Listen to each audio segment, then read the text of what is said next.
안녕하세요, 독자님들. 경제용입니다.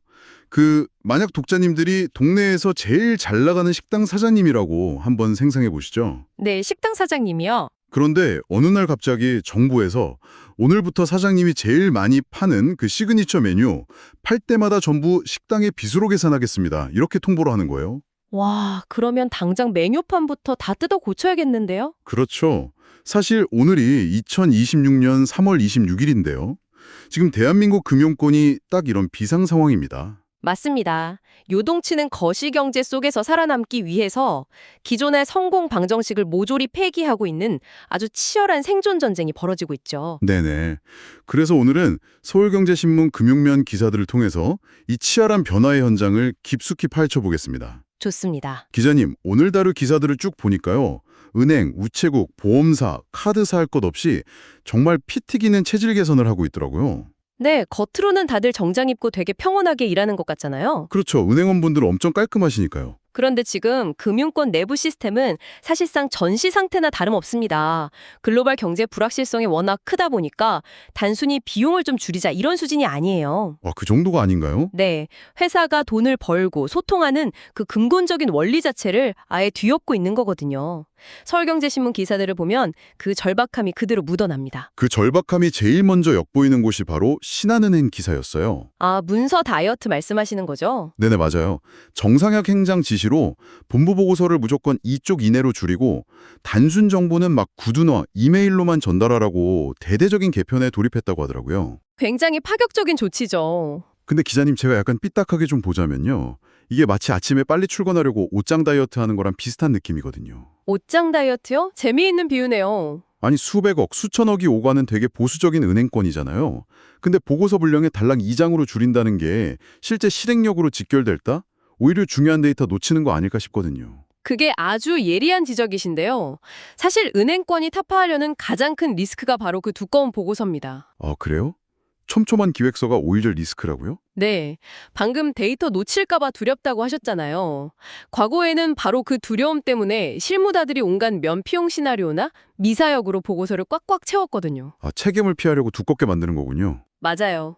정작 제일 중요한 핵심 지표는 화려한 PPT 그래프 뒤에 숨어버리는 경우가 많았죠. 네네. 이번 문서 다이어트의 핵심은 그런 서술형 스토리텔링을 다 없애버리고 날 것 그대로의 데이터 기반 정량 지표만 딱 대시보드에 올려놓고 보자는 겁니다. 그러니까 보고서가 얇아져서 내용이 빈약해지는 게 아니라 막 변명이나 포장지를 싹 다 벗겨내고 진짜 뼈대만 남긴다는 거네요. 정확합니다. 화려한 문서 만드는데 허비하던 시간을 걷어내면 의사결정 메커니즘 자체가 완전히 바뀌거든요. 어떻게 바뀌는데요? 예전 임원회의실 풍경을 상상해보세요.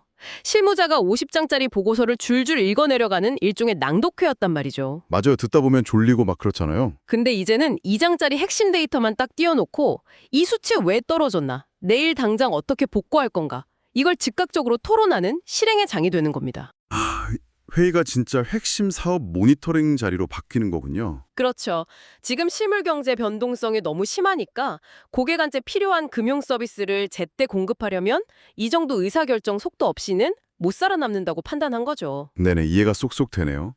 민간은행인 신한은행이 이렇게 내부 소통 방식을 물리적으로 압축해서 생존 속도를 높였다면요. 네. 약간 공공재 성격을 띈 곳에서는 아예 인공지능, 그러니까 AI 기술을 들여와서 효율성의 차원을 바꿔버리더라고요. 우체국 금융 이야기군요. 맞습니다. 서울경제신문 기사에 나온 우정사업본부의 AX, 그 AI 전환 로드맵 내용인데요. 네, 2027년까지 단기 과제로만 187억 원을 투입한다는 아주 공격적인 계획이죠. 시중은행들보다는 좀 늦게 출발한 감이 있는데 기사를 보니까 기술을 적용하는 타겟이 되게 명확하더라고요. 맞아요. 대표적인 게 진료비 영수증 분류를 통한 보험금 지급 심사하고 보험 사기 탐지 시스템 고도화입니다. 여기서 제가 진짜 궁금했던 게요, 기자님. 기사에는 AI가 영수증을 분류하고 사기를 잡는다고 되어 있는데 이게 기존에 사람이 하던 거랑 구체적으로 뭐가 다른 건가요? 이게 메커니즘이 완전히 다릅니다.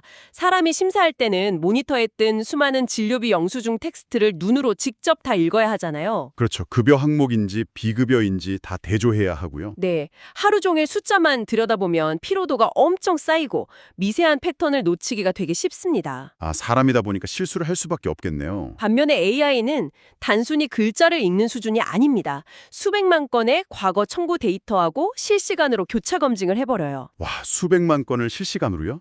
네. 예를 들어서 특정 지역 병원에서 유독 특정 비급여 항목 청구가 동시다발적으로 늘어나는 미세한 징후가 있다고 쳐보죠. 네네. 사람은 개별 영수증만 봐서는 절대 눈치를 못 채거든요. 근데 AI는 그 비정상적인 연결고리를 단 몇 초 만에 찾아내서 시스템에 경고를 띄우는 거죠. 세상에. 사람의 피로도나 실력 차이라는 변수 자체를 아예 제거해버리는 거군요. 맞습니다. 업무 효율이 비교가 안 되게 올라가죠. 근데 잠깐, 기자님. 여기서 진짜 흥미로운 포인트가 하나 있어요. 어떤 건가요? 독자님들도 아시겠지만 우체국 예금은 일반 은행처럼 5천만 원 한도가 아니라 국가가 100% 전액 보장한다는 사실이에요. 그렇죠. 우체국만의 아주 강력한 무기죠. 현재 우체국 예금 잔액이 88조 8,962억 원이나 되고 전국의 영업점이 2,396개나 있잖아요. 지역 거점 역할을 확실히 하고 있는데 네네. 저는 이 AI 도입이 단순히 내부 직원들 일처리 빨라진다는 걸 넘어서 결국 서민과 노년층 독자님들을 위한 포용금융으로 작동한다는 느낌을 받았거든요. 아주 정확하게 보셨습니다. 그게 바로 우체국이 국가 주도로 AI를 반드시 도입해야만 하는 진짜 이유, 그러니까 큰 그림입니다. 그런 큰 그림이 있었군요. 최근에 시중 은행들 보면 수입 안 난다고 지방 소도시나 인구 소멸 지역 오프라인 점포들 가차없이 닫아버리잖아요. 맞아요. 동네 어르신들 은행 가려면 버스 타고 시내까지 나가야 한다고 막 뉴스에도 나오더라고요. 하지만 공공재 성격을 띤 우체국 금융은 그럴 수가 없거든요. 시골에 계신 고령층 고객들에게는 우체국이 필수적인 인프라자 유일한 창구니까요. 이해했습니다. 그러니까 AI가 보험금 심사나 사기 탐지 같은 백오피스 업무를 대신하면서 비용을 획기적으로 깎아주니까 네네. 인력 부족도 메꾸고 그 절감된 비용으로 적자가 나더라도 시골 우체국 문을 계속 열어둘 수 있는 거군요. 맞습니다. 게다가 기사를 보면 이렇게 아낀 비용하고 단축된 시간 덕분에 무배당 우체국 암체어보험 2603 같은 신상품을 연간 최소 2개 이상 추가로 개발 여력까지 생긴다고 하죠. 와, 결국 첨단 기술을 통한 효율화가 가장 취약한 사람들을 보호하는 튼튼한 방어막이 된 셈이네요.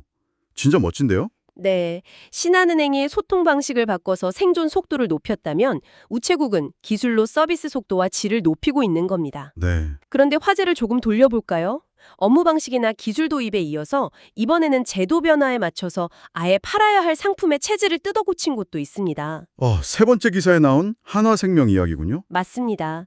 기사를 보면 하나생명의 2023년 수입보험료 중에서 건강보험이나 종신보험 같은 보장성 보험 비중이 사상 처음으로 50%를 돌파했습니다.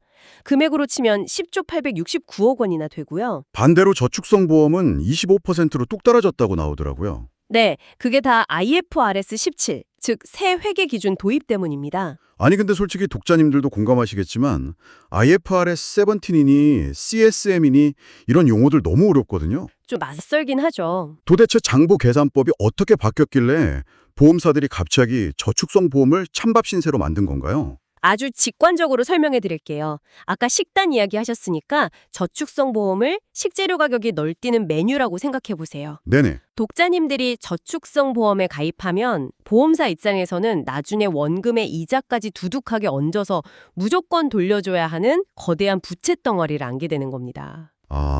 팔면 팔수록 빚이 늘어나는 거네요. 그쵸. 근데 새 회계 기준에서는 이 부채를 과거의 고정금리가 아니라 현재의 시장금리로 아주 깐깐하게 평가하라고 요구하거든요. 헐, 그럼 금리가 출렁일 때마다 갚아야 할 돈이 고무줄처럼 훅훅 늘어나겠네요. 맞습니다.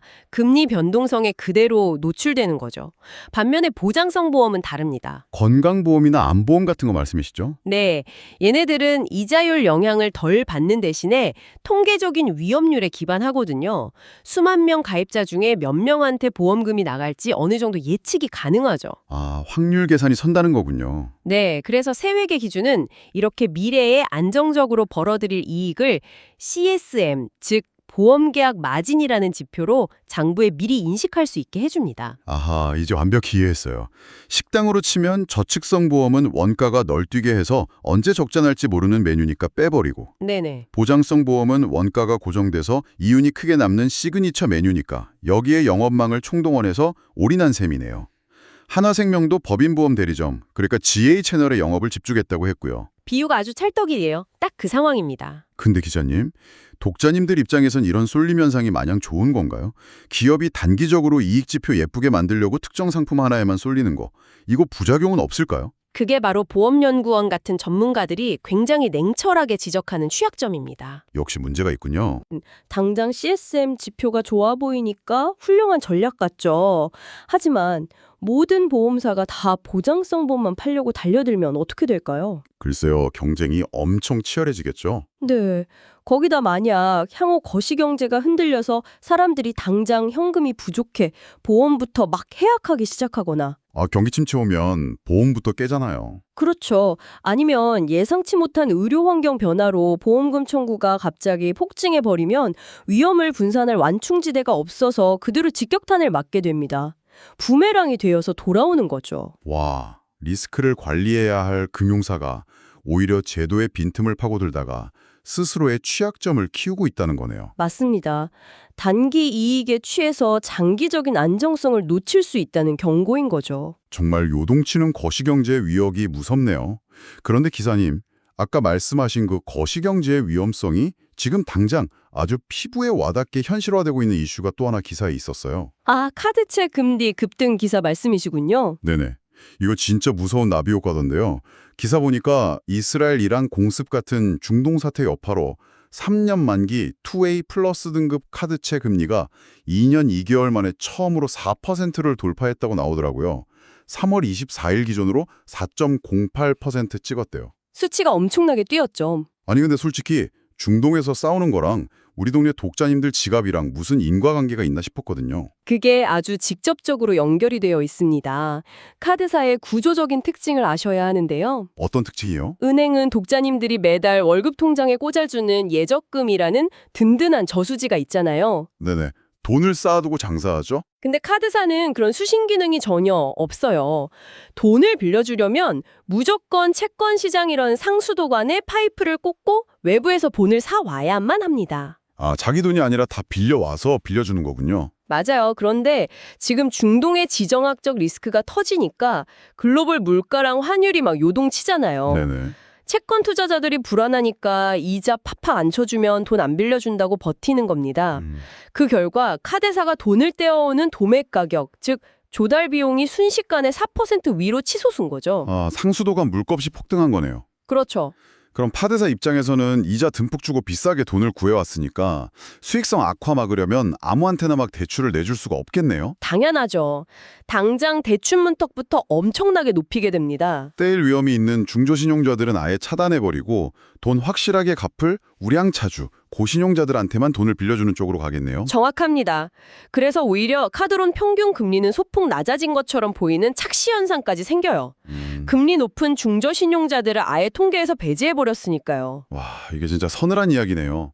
중동에서 터진 분쟁이 바다를 건너오고 채권 시장을 거쳐서 당장 내일 급하게 돈 써야 할 서민들의 카드론 한도를 아예 막아버린다는 거잖아요. 네, 가장 거시적인 글로벌 리스크가 우리 사회 가장 밑바탕에 있는 서민들의 자금줄을 제일 먼저 끊어버리는 셈이죠.